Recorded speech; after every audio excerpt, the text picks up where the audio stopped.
Hey there, viewers. Most chefs serve meals, not secrets. But one former staff member from Oprah's inner circle is now revealing the truth. And according to him, what was placed in front of her guests wasn't food at all. What he saw in that kitchen still haunts him. Let's get into it. Utility. Mise en silence. I wasn't looking for anything fancy when I got the job. I'd been working in restaurants most of my life. Greasy spoons, corporate cafeterias, the odd hospital kitchen. I wasn't trained in Paris or anything. I just knew how to keep a kitchen moving, how to hold heat in a sauce, how to plate fast and clean. So when the offer came through, some recruiter I barely remembered speaking to, I thought it was some kind of prank at first. A private school in South Africa for girls, run by Oprah. They said they were looking for someone discreet, not fussy, not ambitious, someone who wouldn't ask questions and could follow a schedule. I thought, sure, I can be that. They flew me out, business class, which was already a red flag I ignored. I remember stepping off the plane and smelling something dry in the air, like sun-warmed stone. The car that picked me up didn't have a driver's name on a card. Just a single symbol on a white square, a spiral. I didn't even notice it until the second day. I thought it was a brand logo. Now, I don't think it was. The school wasn't what I imagined. There were no squeals of laughter, no shouting kids running around. Just silence. Groomed paths, mirrored glass buildings that reflected back the sun so hard it made you squint. And the kitchen. I can't forget the kitchen. They called it the culinary suite. That's what the sign outside said. Sounded like some hotel dining room, but the place looked more like a lab than anything else. There weren't windows, not a single one. Just smooth mirrored walls that made the whole room feel twice as big and half as breathable. Everything echoed, even the flick of a pilot light. My shoes squeaked louder than they should have. Even with 3 other staff in there, it felt like I was always alone. The first thing I noticed was the ingredients. There weren't any labels, nothing was marked in words. Instead, there were jars, dozens of them neatly lined on backlit shelves, each sealed airtight with a colored dot on the lid. Red, blue, green, yellow. No key, no guide, just dots. Some jars held herbs, sure. Others had powders, thick liquids, or pieces of... I still don't know. Not food, not really. They didn't smell like spices or taste like anything I recognized. I tried once, dipping a pinky into a clear gel with a green dot. My tongue went numb for 6 hours. I never tried again. Each morning, I got a card slid under the prep door.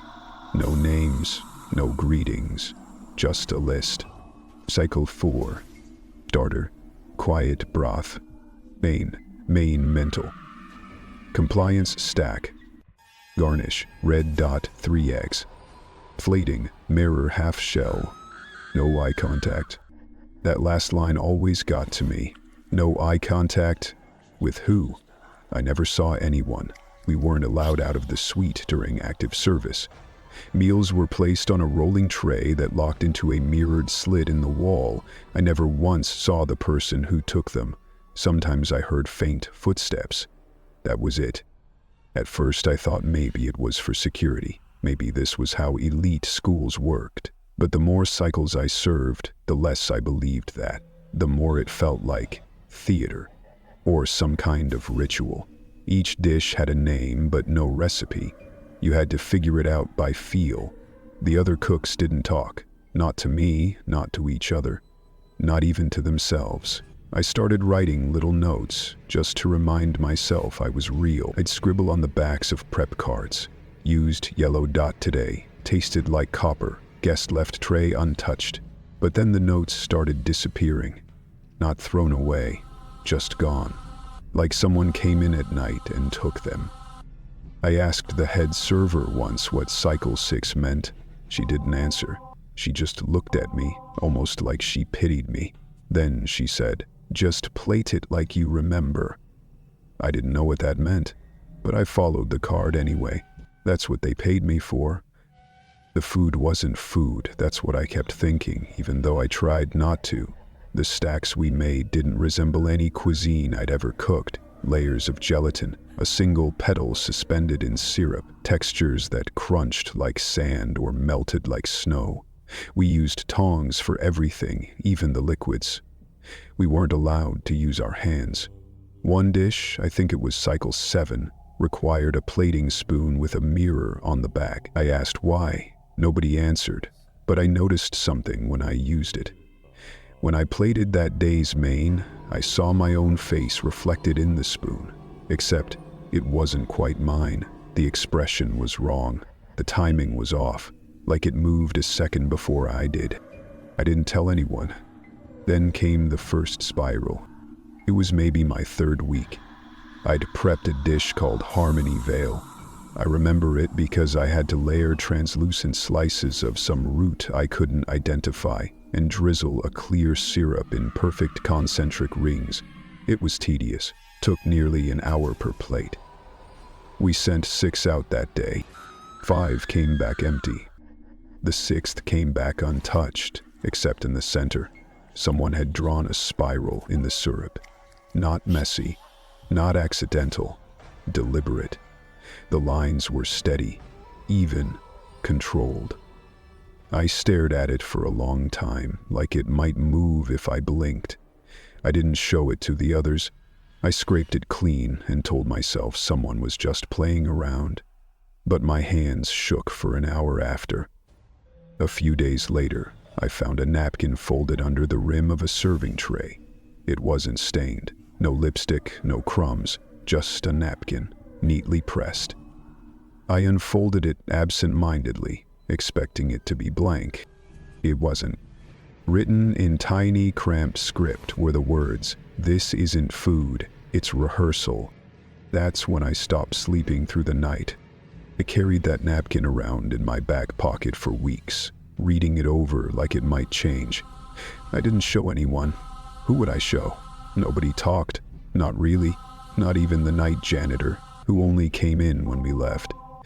I caught him once staring at the mirrors too long, like he was looking through them. I nodded at him. He didn't nod back. Sometimes when I cooked, I thought I could hear humming through the walls, like someone humming under their breath. The tune never changed. 3 notes, then silence. 3 notes, then silence. I started humming it without realizing. I'd catch myself in the middle of service mouthing it while I plated. It made me feel sick when I noticed, but I couldn't stop. I started watching the trays more closely.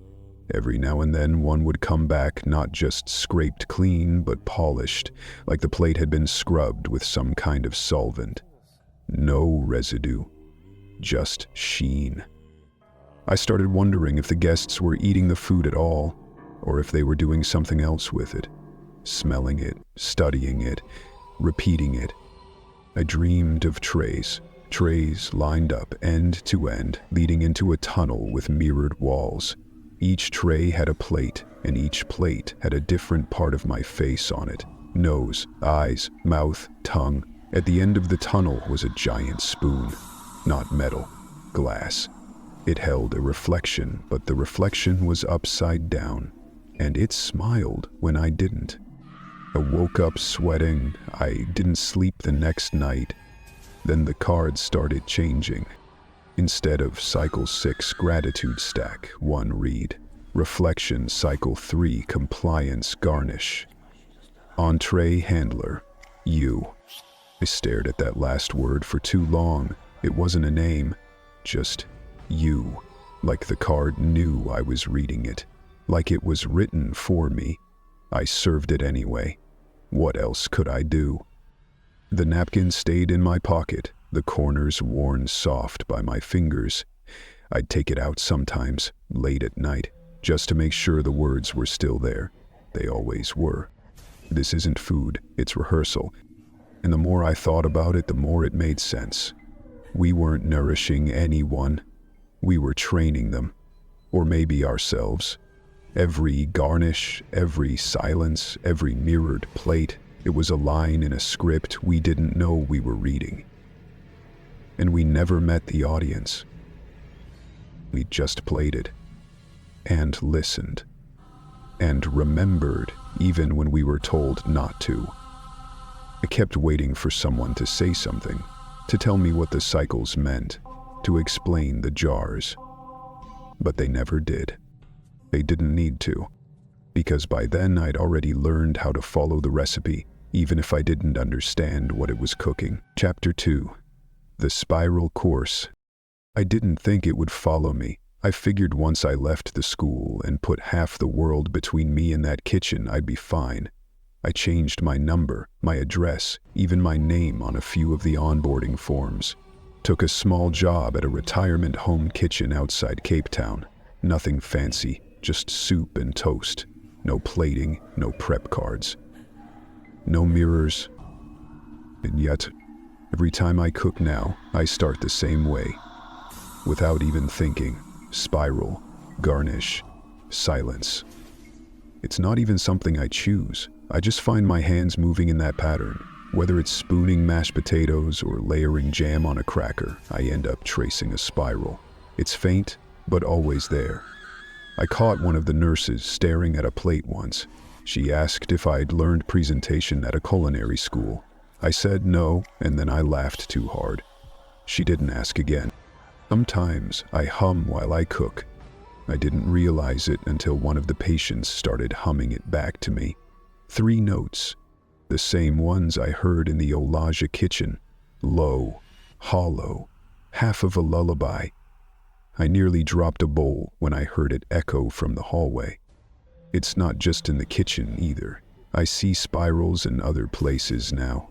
In coffee foam, in the cracks on old linoleum floors, in the way my shoelaces coil when they come undone. I stopped wearing patterns with curves. Can't look at them for too long. Makes my mouth go dry. I told myself it was stress, that I just needed to rest. But last week, I found something I shouldn't have. Something I can't explain. It started when I finally decided to go through my old notes. I kept a small binder from my time at OLAG. Nothing official. Just a few scrap pages, taped menus, quick pencil scribbles I made when no one was looking. I hadn't touched it in years. I pulled it out one night, sitting on my kitchen floor with a chipped mug of wine and the radio on low. I thought maybe, if I looked at it, I could put it all behind me. Burn it maybe, bury it, move on. The first few pages were harmless. A basic sketch of the sweet layout. A list of dot colors and the few ingredients I thought I recognized. Lavender, vinegar, possibly some kind of ash. Then I turned to a page I swear I'd never seen before. It was a full meal layout, labeled in small block letters. Cycle 7, Emotional Compliance Reinforcement. I stared at it for a long time. The sketch was drawn in my handwriting, my style, my pen. But I don't remember drawing it. I don't remember thinking it. And the ingredients, they weren't ingredients. Instead of measurements, there were numbers and symbols. A triangle over and over again. A figure 8 turned sideways. Numbers written without decimals. Ratios I didn't recognize. One section read, red dot X3471 compliance ratio. Mirror sauce, do not taste. Underneath, someone had scrawled a note in red pencil, the only red on the whole page. Do not taste, reflection risk. I read it aloud, once, like it might make more sense if I heard it. It didn't, just made the room feel colder. Reflection risk. What does that even mean? It made me remember something, a moment I'd locked away. Cycle 7, that was the meal with the glass spoon. The one where the back of the utensil showed my reflection before I moved. I remembered the way it smiled, how I dropped it and told myself it was nothing. What if it wasn't? I flipped through the rest of the binder, searching for other signs, other red pencil notes. I found another page folded in half near the back. I had written a list of phrases. None of them made sense out of context, but they were all in my handwriting. Silence is temperature. 3 bites is enough for memory. He doesn't swallow. Cycle loops, entrees remember best. Didn't remember writing a single one. My chest got tight. I put the binder away, pushed it under the sink. Thought I might throw it out the next day, but I didn't. The next morning, I was prepping soft scrambled eggs for one of the residents. She's gentle, almost mute, still looks at you like she sees something behind your eyes. I made her plate the usual way. Soft toast, eggs, bit of chopped herbs. But when I stepped back to look at it, I realized I'd plated it into a spiral. Again, just like always. This time, though, the eggs had a shine to them, almost like glaze. I touched one with the back of my finger. It felt colder than it should have. That's when I noticed the jar. It was sitting on the lowest shelf of my kitchen rack, behind a rusted sifter and an unopened tin of sardines, a glass jar with a tight metal clasp, no label, just a small green dot. I stared at it for maybe a full minute before I touched it. I didn't pack that jar, I'm sure of it. I'd done a full kitchen restock when I moved here. Everything I brought was accounted for. Nothing sealed, nothing unlabeled, and yet here it was, perfectly clean, untouched by dust. I opened the clasp slowly, heart kicking in my ribs. The lid hissed when it came free. Inside was a clear gel, slightly viscous, no smell, just like the jars at Olag. I didn't taste it, but I thought about it. My hand hovered over the rim, shaking. The light from the window caught the surface of the gel and scattered it across the wall behind me. And for a second, just a second, I thought I saw writing on the wall. Reflected, like something written in sauce or steam. I blinked, and it was gone. I sealed the jar again and wrapped it in 2 layers of cloth. I tucked it into the back of a drawer I never use. I don't know how it got here. I don't know what's in it. But I think it's from Cycle 7. And I think it came looking for me. Haven't cooked since. Just heated things. Dry toast, canned soup. Nothing that needs a pattern or garnish or plating. But even then, when I sit down to eat, I still find myself arranging my spoon and napkin in a spiral, like my hands are remembering something I never meant to learn. Last night, I heard humming again, and not from the hallway, and from my kitchen. 3 notes, then silence, and then the lid of the jar clicked open. I didn't move. I just listened. And for the first time since I left Omag, I realized I never actually stopped serving. I only changed kitchens. Chapter 3.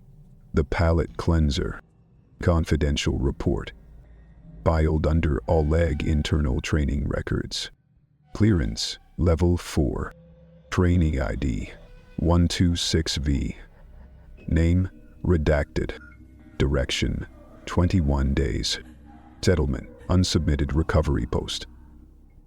Absent. They told me this was going to be a fast-track culinary mentorship, something special, something elite, private estate service, the brochure said. A chance to learn plating, nutrition, high-end prep, the kind of thing that would get you picked up by 5-star hotels or cruise liners. I wasn't picky.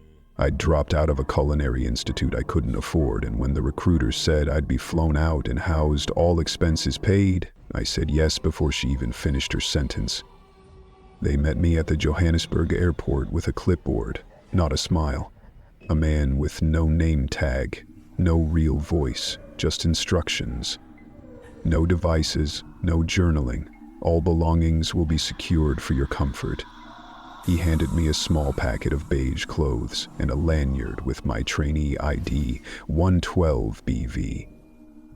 You will not take a shower. That will be... The drive to the school was long. Too long. There were turns I don't remember, detours that made no sense. At one point, I thought I saw the same tree 3 times in a row. I was told that's common when you're adjusting to new elevation or climate. The kitchen was... It was colder, not in temperature, in mood, sterile, muted. You couldn't hear anything outside of it, and inside everything felt amplified. Your breath, the scrape of a whisk, the click of a tray. There were no clocks, just a soft light above each workstation that changed color during different meal cycles. No recipes, only cycles. Each morning began with a thin slip of paper tucked into a small black box near my station. It would say something like, "Tis trial 2B, texture rehearsal, use red dot, mirror spoon only." Or cycle 5, grief, coarse plating only, no smell. No instructor ever corrected me, they just watched, behind mirrored walls. Sometimes I saw the faintest outline of movement, a shift in shadow, a blink too slow to be natural. It was on my 4th day that I began crying. Not because I was sad. I wasn't scared yet either. It was during a simple plating task, something labeled quiet reduction. I'd just finished drizzling a glaze when the tears started. No warning, no buildup, just water pouring from my face like a faucet left open. I couldn't stop. I wasn't even feeling anything. My body was just rehearsing, I guess. That's what I started calling it in my head, rehearsals. By the end of the first week, I'd learned not to react to strange things. Because everything was strange. The flour wasn't really flour. It had the texture of silk and left no trace on your skin. The meats were never labeled and often looked sculpted like replicas. One time I sliced into a roll of something that looked like chicken, only to find thin layers of translucent paper inside, each printed with a phrase I couldn't read. Some of the other staff acted like that was normal.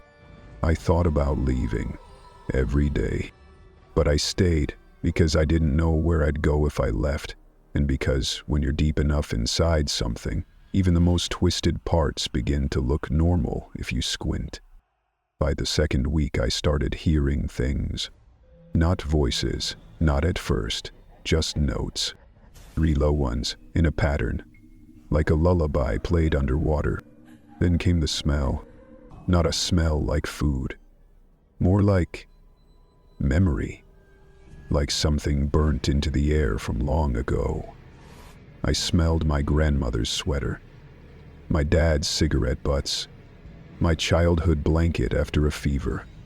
All of it mixed, faint, then gone. That was the day I was assigned Cycle 5. They said it was a test of scent control, emotional calibration through aromatic memory. The name made me laugh when I first read it. By the end of the day, I couldn't breathe without choking. I prepped something that looked like a soup, though it was colorless and had no heat, just shimmer. I stirred it in slow rotations, counting as instructed.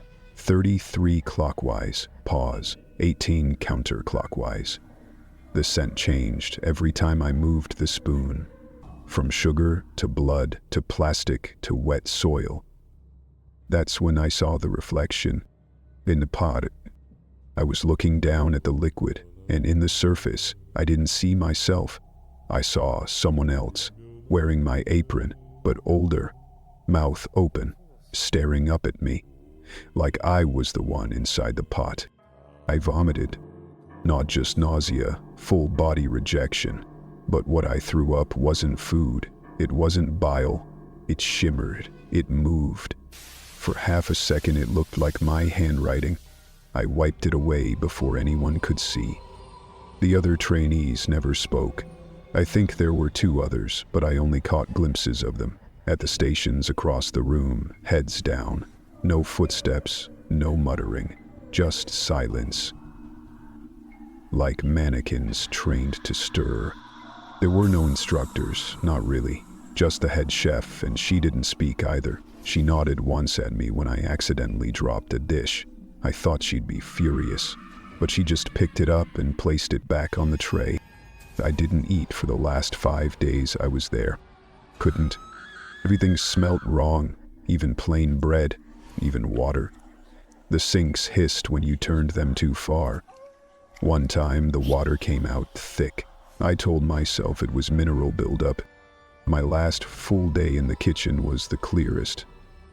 It is a palate cleanser, 7C. That was the first time I saw a name written on the prep card. Not a real name, just a phrase. She who watches. I thought it was a joke, some metaphor. But then I saw the spoon, the mirror spoon. And in the reflection, I saw her. Not Oprah, not exactly, not the public version anyway. Just the outline of a woman, standing behind me in the reflection, wearing something white. But she wasn't there when I turned. I looked again. She was closer. I dropped the spoon and backed into the prep station. No one moved. Not even the shadows behind the mirror. That night, I packed my things. There wasn't much. A folded apron, my beige uniform, my ID badge. I left them all behind. I folded the apron like I'd seen the others do, neat, precise. I placed it on the station and ran my finger along the collar seam. That's when I noticed it. A red line sewn into the inside of the fabric, almost invisible unless you looked in the right light. I don't remember it being there when I first got it, but there it was, thin, perfectly straight. Not thread. Ink, maybe. Or blood. I didn't check. I didn't leave through the main doors. I slipped out through the delivery exit at 3:44 a.m. There were no alarms, no voices, just the distant echo of 3 low notes playing somewhere in the walls. I don't know where I am now. I don't want to say, in case this gets read, in case it finds its way back there. But I needed someone to know. This isn't a kitchen. It isn't a school. It's a rehearsal hall. We're not learning how to cook. We're learning how to forget, how to fold silence into sauces, how to stir memory out of the broth, how to serve something that was never food to begin with. My name isn't important anymore. Neither is my ID, because I think I was never meant to remember. I think we weren't picked for our skills. We were picked because we were forgettable. Except, I remembered. Just enough. And if this file is found, I want one thing made clear. She doesn't eat. She watches. Then we feed her memory. Chapter 4. Menu for the rehearsal. I didn't ask to see the files. I didn't even know they existed until someone from the old lag legal team reached out and said there'd been a review. That word, review, hit me like a fork scraped against a glass plate. Cold, shrill, unnecessary. They told me, in calm tones and lawyer make, that some internal documents had been declassified for procedural transparency. I asked why they were calling me. I wasn't a witness. I wasn't part of any case. I was a kitchen worker, a ghost with a name tag and a spiral in my muscle memory. We thought you might want to see what you were actually serving, they said. They couriered the documents in a locked box. I had to sign twice and present ID at the front of my building. It didn't feel like transparency. It felt like a warning dressed as a gift. Inside the box was a leather binder, heavy, sealed at the corners with wax, red, the same shade as the dots on the jars. When I broke the seal, it cracked like something had been trapped inside it too long. The first page was titled Cycle Menu Index, Rehearsal Programs, 3-9. I stared at it for a while, unsure if I was reading it correctly. There were no food names, no calorie counts, no allergens, no portions. Instead, each page listed courses like chapters in a self-help book, authored by someone who hated people. Resilience, garnish, quiet fortitude gel, main course, obedience, undercooked, structural, submission stack, palate cleanser, gratitude glaze, cycle treated, harmony reduction, is dessert, memory fudge, suppressed, vanilla echo. I kept flipping, half expecting it to change into something familiar, but each page grew stranger, Some cycles were even labeled with emotional ratios. Cycle 4, rehearsal for emotional calibration. Joy, 12%. Fear, 43%. Silence, 85%. I couldn't breathe when I saw it, because I remembered Cycle 4. I'd plated that stack. It had been 3 soft cubes layered with thin honey strands and a glaze so clear it looked like nothing at all. I thought it was metaphor, a visual theme. But this wasn't a metaphor. This was a syllabus. Every dish I ever prepared had a purpose, and none of those purposes had anything to do with nourishment. I ran my fingers down one of the laminated sheets and felt a static charge, like touching a TV screen left on too long. The ink shimmered faintly when the light hit it. I turned the page and saw something worse. A menu labeled Cycle 7 Full Reflection Meal Plan. It mirrored my therapy notes. I don't mean the shape or the terms. I mean line for line. 3 years ago, I saw a counselor for what I thought were panic attacks. I had dreams I couldn't explain, patterns I couldn't break. She had me fill out emotional tracking worksheets, asked me to rate my experiences. Under the section for control, I'd written, evaporates under pressure, slippery, not mine. The same words were listed under Cycle 7, garnish notes. Verbatim, I closed the binder and backed away from it like it had opened its mouth. I hadn't brought those notes with me to the school. They were done years after. So how, unless the meal didn't just reinforce emotions, unless it rehearsed them, and unless I wasn't just cooking the menu, I was living it. I flipped open the binder again, frantic now, scanning every menu for anything that might look familiar. The more I searched, the more familiar phrases leapt out. Delayed outburst sauce, suppressed appetite crumble, yielding custard, no garnish, crisis ruse until colorless. The final menu in the binder was shorter than the others, labeled in gold script. Cycle 9, private reflection meal, for guest classification A. Entree handler, redacted. Guest name, Mother of the Hourglass. My throat went dry, because even though the line said redacted, the handwriting below it had my name written in small, sharp letters. My full name, and not the name I used now, the one I hadn't used in years. The guest was listed as Mother of the Hourglass. I don't know what that means, but I've seen that phrase before. Once, in the bottom right corner of a prep card I wasn't supposed to read. I thought it was a nickname, a metaphor, something poetic maybe. Now I wasn't so sure. The menu itself was bare. Only one line. Entry. Memory compliance. Serve without looking. There were no sides, no flavor notes, no dots, just that single instruction. Serve without looking. I remember the dish now. It had no shape. It was served in a bowl that looked more like a lens than anything else. I poured a translucent broth into it and the liquid bent the light so that I couldn't see the surface. It looked like it was eating the room around it. I didn't look. I don't know why I obeyed, but I didn't look. I closed the binder slowly. My fingers were numb. I tried to tell myself it was all a coincidence, that someone had mimicked language from common therapy prompts, that the handwriting wasn't mine, that the name was a placeholder. But I couldn't. Because the static charge on my skin wouldn't leave. Because when I stood up from the binder, I saw something drawn on the inside flap of the box. Not printed. Drawn with a red marker.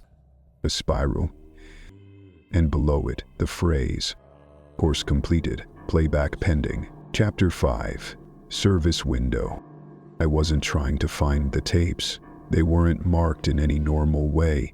No bright stickers, no digital index.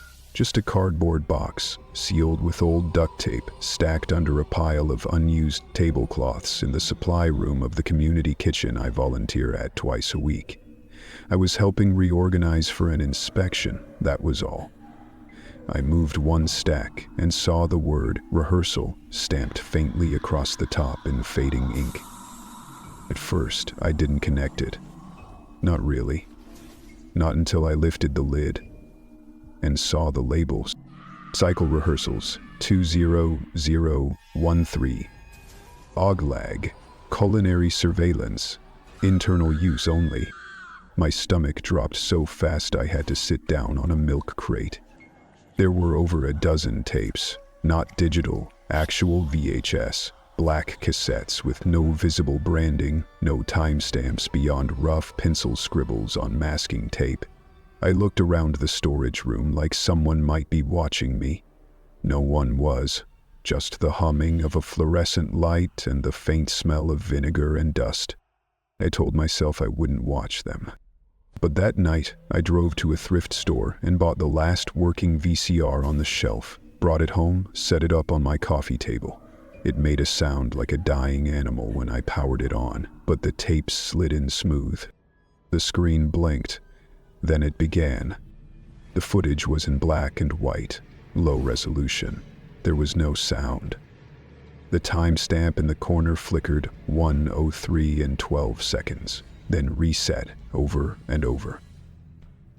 The room on the tape was unmistakable, the Olag kitchen suite. Same walls, same mirrored slit, same overhead lights that always felt too bright and too cold. I saw myself.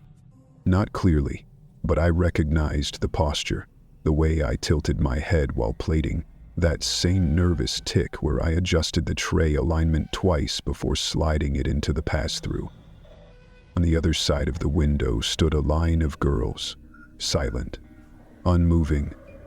They wore the same uniform, pale tops, black slacks, hair tied back identically. None of them touched the food. They just stared. The footage looped. I didn't realize it until I saw the same moment play twice. A tray sliding forward, a girl blinking too slowly. Then the next time her blink was earlier, like the tape was resetting but slightly off each time, like someone had overridden the same memory again and again until the details started to bleed together. I watched the same loop 6 times. Then something changed. The 7th loop began the same tray. Blink, silence, but one of the girls lifted her chin slightly. Barely noticeable. Just a small defiance of posture. She didn't move her hands, didn't break rank, but she looked directly at the lens. At me, she mouthed something. I paused the tape. Rewound. Played again. She mouthed the words, "Stop plating. We remember." I rewound again, slowed it down. The same thing. "Stopped plating. We remember." The breath went out of me like someone had punched my chest. I shut off the tape. The room felt colder than before. I looked around. Everything was still in place. My couch, my cluttered bookshelf, the old tea stain on the floor I never scrubbed out. But it all felt wrong. Unsteady. That's when I saw it. On the desk across the room. Her napkin. Folded. I hadn't left anything there. I'm certain of it. I hadn't even eaten in that room in days. I walked toward it slowly, like it might react if I moved too fast. The napkin was folded into thirds, neatly, crisp edges, familiar. I reached for it, already knowing what I would see. I unfolded it. The spiral, drawn in a thick red sauce. Still glossy. Still wet. Stretch. My hands started shaking. I turned back to the VCR and pressed play again, just to ground myself, just to prove it was all old, archived, harmless. The footage resumed. Another tray was sliding through the slit. Except this time, something was different. The tray didn't stay pushed forward like before. It paused, then slid back. That had never happened, not once in all my time there. The trays only went one way. The screen flickered. The tray came to a stop in the center of the window. On it was a single item, a small standing mirror. Oval, polished, familiar. I leaned closer. The mirror showed the kitchen, but not the one on the tape. It showed mine. My kitchen, present day, my current counter, my chipped mug, my lamp with the stained shade. And in the reflection, me, wearing the OLOG uniform again. Hair tied back, apron straight, posture perfect. Was standing at my current counter, holding a spoon, and smiling. But I wasn't smiling. I was crying. The tape cut to static. The VCR powered down on its own. I sat in silence for a long time. Then I looked back at the napkin. The spiral had started to smear, not from touch, but from movement. It was unwinding itself, slowly, like it was being reversed. I didn't sleep that night. I didn't plate anything the next day, but I still heard the tray sliding and back. Chapter 6. Feed her silence. I didn't think the box would still work. The lock had rusted halfway through, and the corners were soft from water damage, like it had been buried in a basement where nobody walked. It came from an address I didn't recognize. No note, no sender listed. Just a sticker across the top that said, "Cycle documents, internal use only." I knew I should have left it alone, but I didn't. Inside were pages, real pages, laminated, hole-punched, and clipped together by a worn brass ring. The cover was plain, no title, just a stamped phrase at the bottom. Culinary compliance, cycle protocols for reflection-based behavioral calibration. I didn't read it out loud. The first page didn't talk about food. It talked about behavior. It said things like nourishment is irrelevant and meals are memory formats. I blinked a few times, thinking maybe it was some kind of psychological metaphor, but the deeper I went, the worse it got. The language was so clean it felt inhuman, almost like it had been written by someone who'd forgotten what food was supposed to do. Over and over it repeated the same idea, that food wasn't meant to feed the body, it was meant to feed behavior. To feed is to format, that's what it said. Every dish we ever plated at Oleg wasn't about taste, it was about programming, not in some flashy sci-fi way, subtle, gentle. A girl sees a spiral in her soup every day and eventually she starts walking in circles. A student is only allowed to eat from mirrored surfaces and soon she doesn't move unless she sees herself doing it first. It broke down entire cycles into emotion layers: grief, gratitude, silence. Each one had a meal, not a real one, just names: resilience, garnish, harmony reduction, memory fudge. I remember thinking we were being poetic, that it was all branding, but it wasn't. It was a curriculum, and we, the chefs, we weren't chefs at all.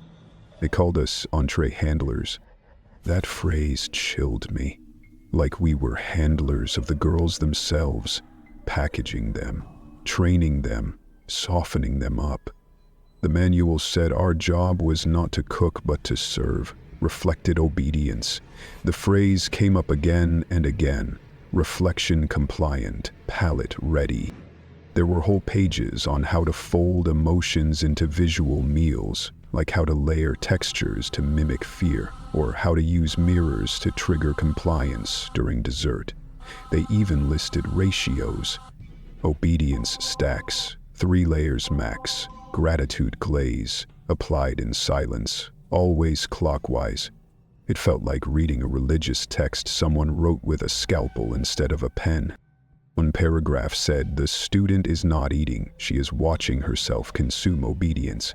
Another line read, "Repetition is the ritual, the spiral is the language, the mirror is the confirmation." I wanted to stop, but I didn't. He kept talking about containment, about what to do if a girl broke the pattern, if she spoke when she shouldn't, if she adjusted the plate.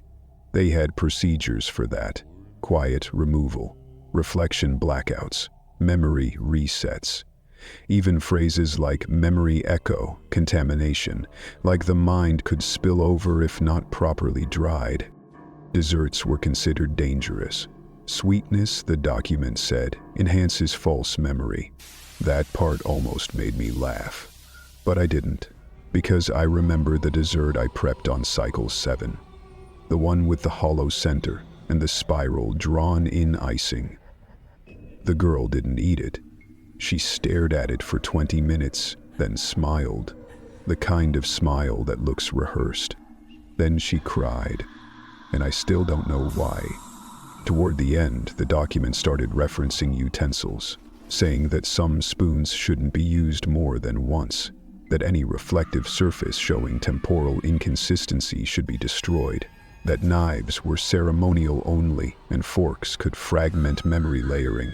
It all sounded ridiculous, until I remembered the spoon, the one that smiled before I did. There was one final page, laminated like the rest, no title, just a name. Mine, not the name I go by now, my full name, the one I haven't spoken out loud in years, written in red ink, not typed. Below it said, approved for cycle 9 reintegration status, reflection compatible. The date next to it was 2 years after I left. I stared at it for so long I forgot how to breathe. Attached to the corner of the page, taped like an afterthought, was a handwritten note, different handwriting than the rest, crooked letters, red ink. He said, "You never stopped serving. We just changed the plate." I folded the pages back up and put them in a drawer I haven't opened since. And I haven't eaten since yesterday, because I can't stop seeing the spiral in everything. Even when I'm not looking for it. Chapter 7. The final course was, I didn't think she'd actually call me. The name that came through on the caller ID wasn't one I recognized. It just said, Unmaken, like most of the spam I get these days. I almost let it ring out, but something about the hour, just past 3 in the morning, made me answer, not out of curiosity, out of instinct. The voice on the other end was quiet, measured, like someone reading from memory that didn't belong to them anymore. She said her name, but I won't repeat it here. I remember her though. Her face is faint now, but the posture stuck with me. Back always straight, hands always folded. She was one of the girls, one of the students, a quiet one, back row during tray collections. I never heard her speak. Until now. She said she found my number through someone who used to work logistics at OLAG, someone who remembered I plated cycle 9. At first, she didn't ask me anything. She just described her dream. She said she still has them. Dreams of the kitchen, of standing behind the mirrored slit staring at food she didn't eat. Not because she wasn't allowed to, but because that wasn't the point. We didn't taste anything, she said. We memorized. Each dish was a script. We were supposed to rehearse silence, one bite at a time. Her voice wavered, but it never broke. I asked her if she remembered a specific cycle. She said they all blurred together now, not in color or form, but in emotion. The meals were stitched to feelings so tightly she couldn't separate them anymore. Whenever I feel ashamed, she said, I taste grapefruit, but only the bitterness, not the fruit. I don't even like grapefruit, she said. The worst part wasn't the food. It was the watching.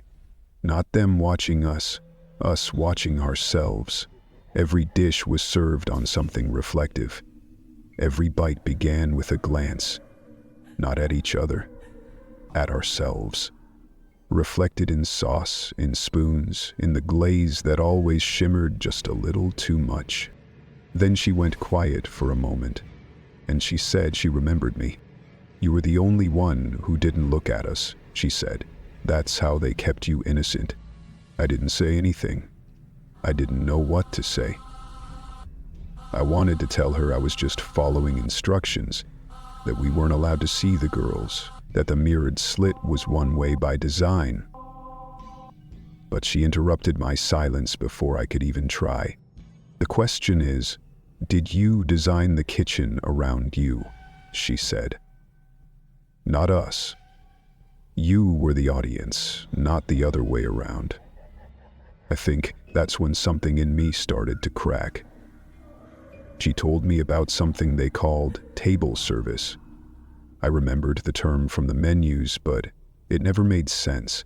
There were no tables in the kitchen, no seating, but for them, it meant something different. It was a room, she said, round, empty, white walls, no sound. We stood in a line while they slid in the trays, not to eat, just to watch. If we flinched, they restarted the cycle. If we spoke, they changed the sauce. She paused. The sauce was memory, she said. Not metaphorically, I mean literally. We were eating someone else's recollection. We were being taught how to forget by swallowing the way someone else remembered. I asked her who they were. She didn't answer. She asked me if I remembered the final course I ever served. I said no. She said she wasn't surprised. She said, that's the point. According to her, Cycle 9 wasn't for the students, it was for me. The way it was plated, the way it was presented. It was meant to mirror me, not in the way a spoon reflects light, in the way a mirror traps you when you're not paying attention. She said, I plated that course like all the others, with the same care, the same spiral, but something was different. The tray didn't go to the same room. It went somewhere else, where no one except me. I asked her how she knew that. She said she saw the mirror. She said that after the cycle ended, they brought the mirror back, but this time it didn't reflect any of the girls, just me, standing in the kitchen, repeating the same motion again. You were smiling, she said, but not really. She said they rehearsed me into forgetting, that all the small gestures, the mirrored plating, the obedience in silence, it wasn't just training them, it was training me. That's how they do it, she said. They make you part of the menu before you even realize you've been served. I felt my throat tighten. I didn't cry, I didn't even blink, but something behind my eyes felt heavy, like a fog I didn't know I'd been walking through was finally beginning to lift. She let the silence sit for a long time before speaking again. And when she did, her voice was barely a whisper.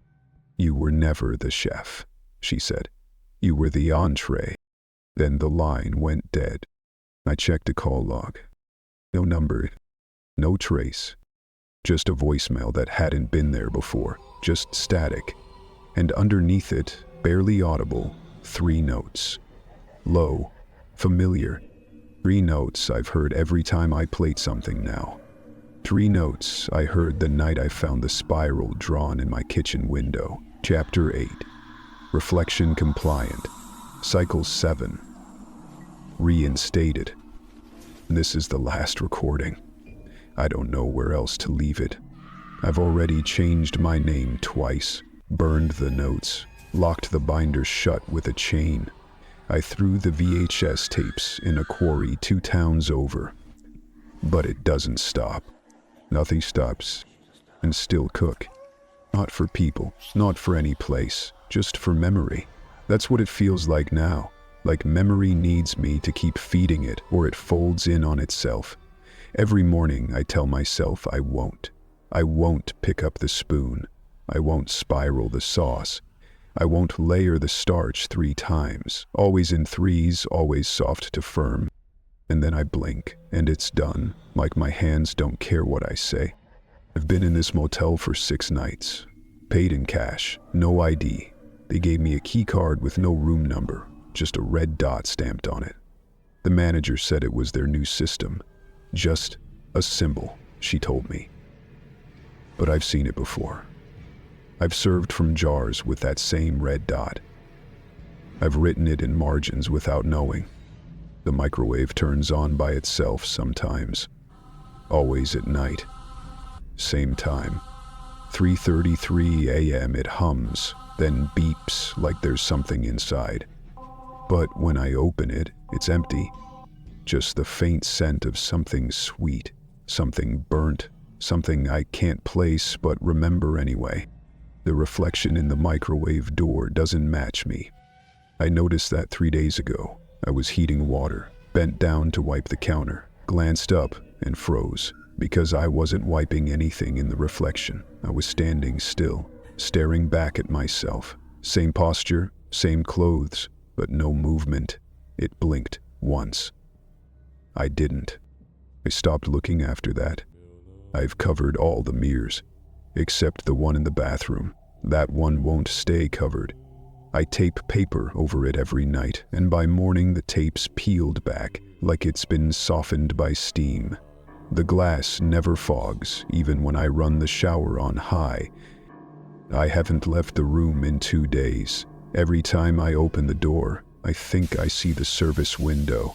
Not in the hallway, in the space behind my eyes, that slit in the wall where the tray slides through. I still feel the motion. Forward, pause, reset. This morning I tried to upload this recording. I made a new folder on my laptop. I labeled it Final Confession. Clicked record. My voice shook, but I got through it. I described everything. The binder, the girl's call, the napkin, the mirror on the tray, all of it. When I hit save, the file name changed. I didn't rename it. It changed by itself. Reflection compliant, palate reinstated. I tried deleting it. The trash bin wouldn't empty. I unplugged the router, the file duplicated. Now it plays on its own when I open my laptop. Every time I try to scrub through it, it skips to the same phrase, one I never said. The voice, my voice, saying, "You never stopped serving, we just changed the plate." I didn't write that. Not with my hands. But maybe I rehearsed it enough that the system remembers better than I do. I went to the bathroom after that. Just needed to wash my face, breathe a little. The mirror was uncovered again. And there it was, drawn in the center of the glass. A spiral. Perfect, still wet, glazed, like it had been plated. I touched it with one finger. It was sticky, sweet, reduction glaze. I know that texture anywhere. I used it in Cycle 7, the Emotional Compliance Reinforcement course. The same course that trained me how to spiral without thinking. The same course that never left. I stared at the spiral for a long time. Then I looked into the reflection. She was there. The woman in white. She didn't blink. She didn't speak. She opened her mouth just slightly, enough to see that her tongue wasn't a tongue. It was a mirror, and on the mirror, me, wearing the apron again, stacking plates, still plating, still spiraling, still feeding. I wasn't feeding them.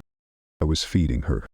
And now, she's hungry again,